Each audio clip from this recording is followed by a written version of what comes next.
What's up everybody, welcome to Money Management channel. My name is Andrei and today I'm gonna be doing an update on MMTLP and FINRA saga. I got the cash in the bag, stadium packed. Born a rock star in this life, gonna live it up. And for today's video, guys, I have several quite interesting news. First of all, I will show you an update from Daniel Oxor in regards to his actions and in regards to some preliminary results of his actions. On top of that, guys, I will show you an update on two lawsuits that were filed at the end of last year.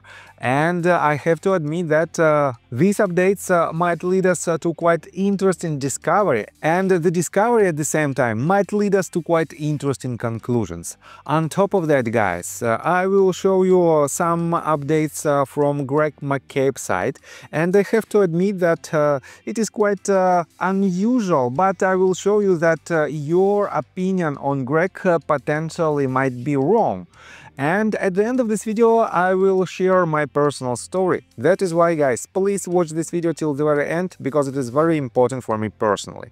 So, and let's begin today's video with this set of tweets that were written by your favorite SGM, by Daniel. And Daniel is, in my opinion, is the most active MMTLP community member right now, despite the fact that some of community members don't like him. And he published just several hours ago a couple of random tweets, but these tweets are really inspiring. First of all, he published this "Let the Games Begin Part 2", and Part 1 was published at the very end of last year. And guys, it is some kind of tip on his actions, and I have to admit that he has a lot of updates. Let me show you his recent tweets. In response to his own tweet where he disclosed, where he published an open letter for MMTLP community, he also added this one. 6 hours ago, he wrote, "You know what? I'm feeling inspired. I just had an amazing idea. More to follow." So, quite interesting tip. On top of that, guys, he wrote this 8 hours ago. "I've got multiple FOIA requests pending with GAO. In a twist of fate, a retired army body who works there suggested filing a complaint if this ties into regulatory mismanagement or potential fraud. Taking his advice, accountability matters. Enjoy." And he added the link to the official gao.gov website, and he also added this, "Done and done." And he added this screenshot. Here is basically the confirmation that US GAO received his message. And on top of that, guys, let me show you another tweet from Daniel. He also added this, "While I'm at my desk, why not? This will be my second formal complaint." And he also added this screenshot, and it is pretty much the confirmation, Ombuds Matter Management System, OMMS submission confirmation. And you can see that he even didn't blacked out the number of his inquiry, and that is why, guys, in my opinion, you can track this submission. On top of that, guys, let me show you even more from Daniel. 8 hours ago, he wrote this. 425 US citizens and 49 foreign nationals have signed the petition and open letter. Top 3 states, Texas, California and Florida, with at least one signature from every state. Not bad for 3 weeks. Keeping the campaign open indefinitely, in case a reboot or data resend is needed. Thank you. And guys, definitely he's talking about his petition, and for now, as you can see, there is 480 people who already signed this petition. And if you want to support Daniel's actions, free to sign it, and definitely you have to be agree with all of these statements. And the most so-called confusing part for some people that he mentioned right here, John Brda and Gregory McCabe. Let me show you like this.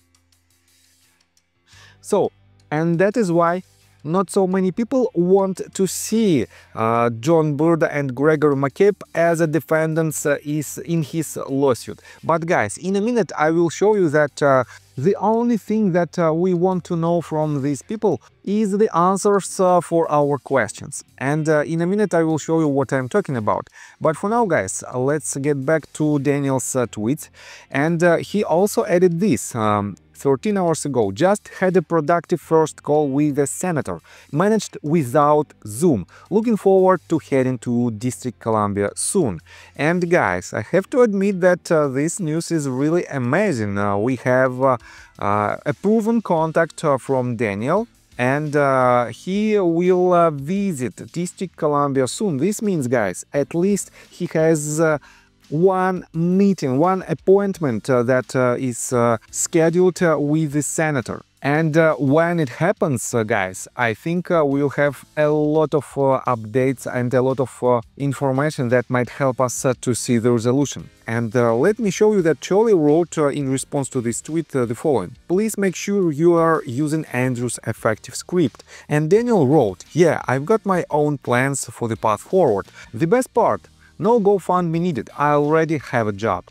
So, yes, guys, I have to admit that Daniel, despite the fact that he invested almost $300,000 in MMAT and MMTLP combined, he still has resources to fight for entire MMTLP community. And if you think that he is pursuing his own goals, guys, you are completely wrong.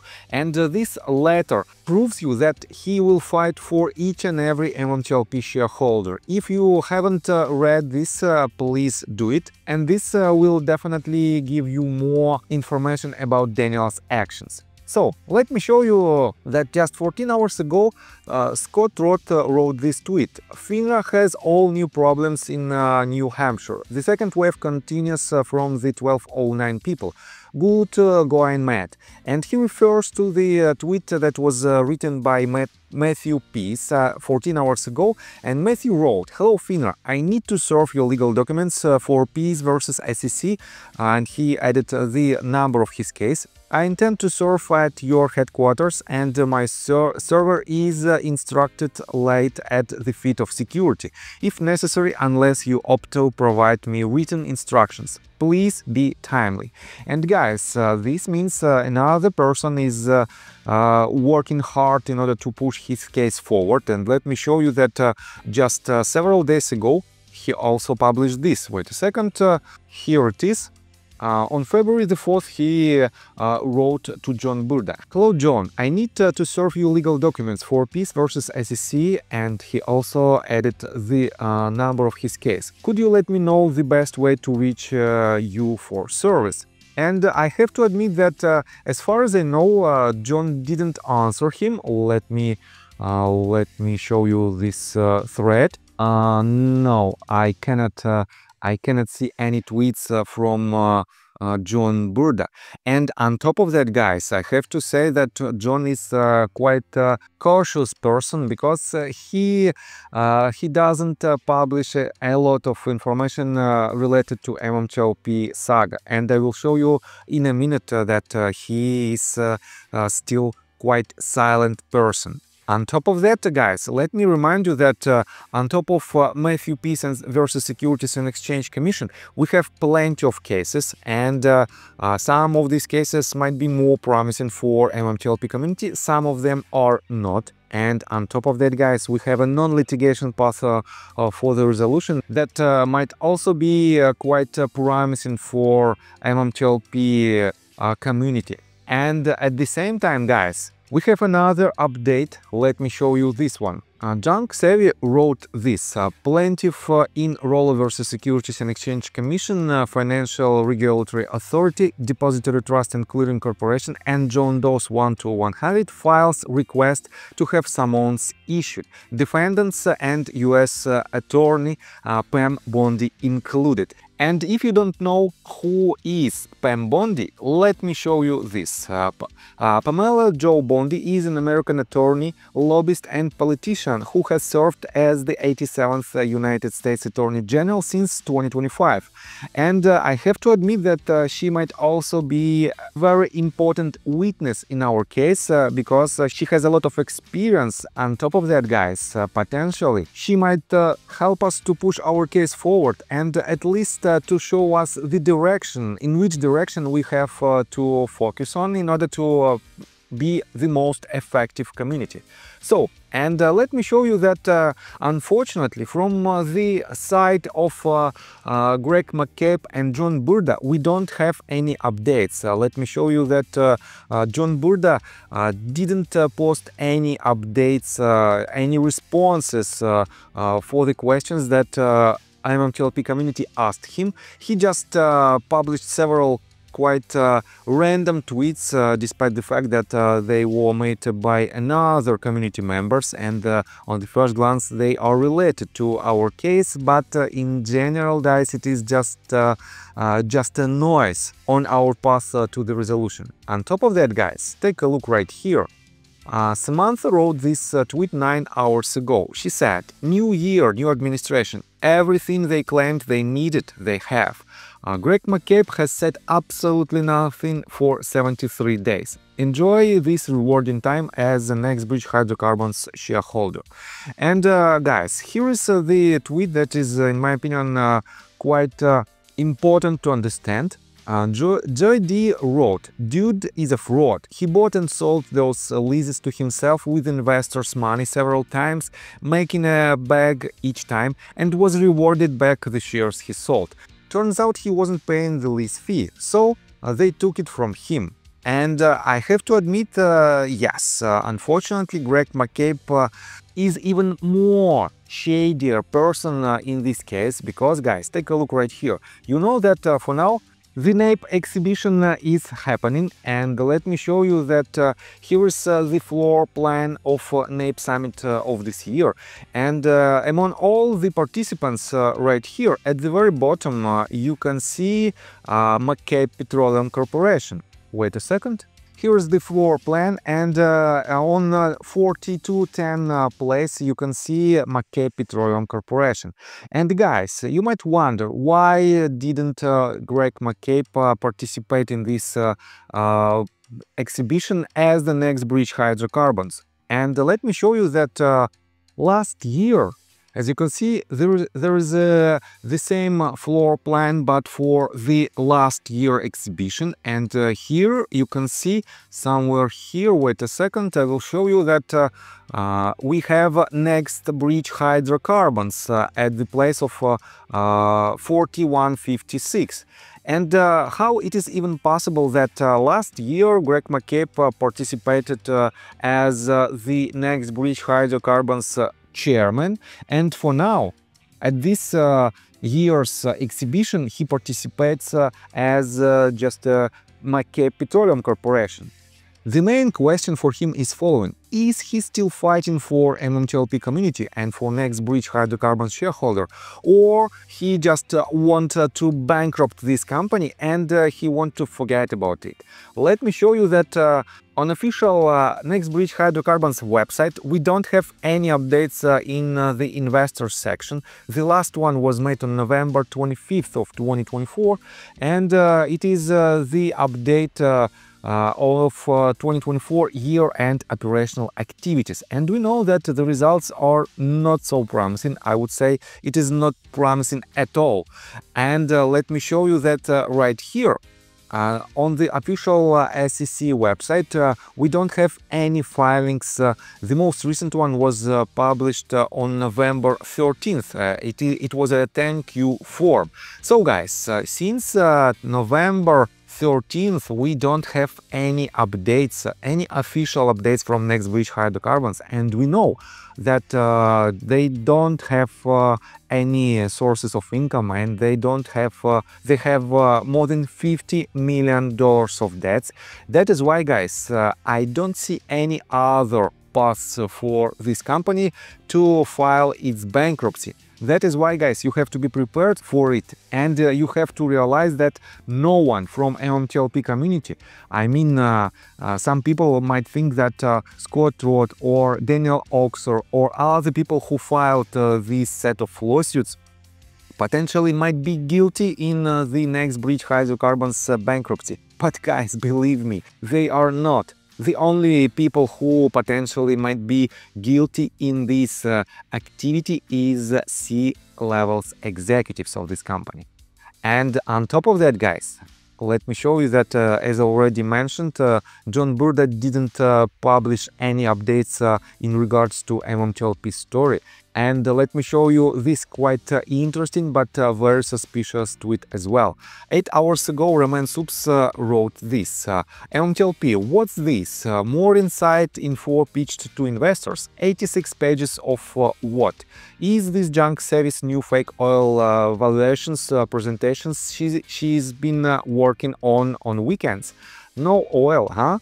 And he added the screenshot of the page 82 out of 86 with the so-called achievements of Next Bridge Hydrocarbons. As you can see, it is an official Next Bridge logo, and right here you can read the following information. $65 million spent to date, confirming world-class hydrocarbon potential. 16 vertical seam wells drilled. Extensive electric logs, sidewall cores, and petrophysical analysis. 2 short-length confirmation laterals completed on acreage. Third-party estimates of 6 TCF of gas plus liquids, ready for development. And guys, this screenshot was made from the Twitter account Mariturito Salutant, and I have to admit that this person potentially might be involved in the actions of promoting Next Bridge Hydrocarbons. Probably he was paid to do so, or he just doing it in a good will. For now, I don't know who this person is, and in my opinion, it doesn't matter. The only thing that we should know is that no one from the C-level executives of Next Bridge Hydrocarbons, no one made any statements in regards to the current status of this case. And this is really embarrassing.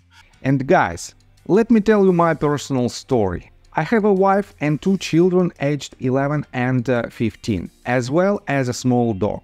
After 30 years of living in Russia near the Baikal Lake, we decided to move. Now we reside in Serbia. Although I don't own any MMTLP shares, I invest a lot of time creating daily MMTLP videos. I have been doing this every day without days off and holidays for more than 1.5 years. Now I wish to buy back this time from my family, from my children. We've agreed that I will ask the MMTLP community to support me, and I will give all the money to the children. Therefore, if you believe that I am providing useful content for you and wish to support me, you can join my Patreon account. For $5 a month, I will add your name to my list of supporters if you wish. Thank you in advance. The link you can find in the description below. So, I think that's all information that I want to provide you. If you like my video, please hit the like button and subscribe to my channel, and see you guys and girls next time. Bye! I got the cash in the bag, stadium packed. Born a rock star in this life, gonna live it up on the attack. Baby, I'm bad, I just wanna get caught up in this life. I'm crazy, I'm mad, doing no cap. Only God wants you.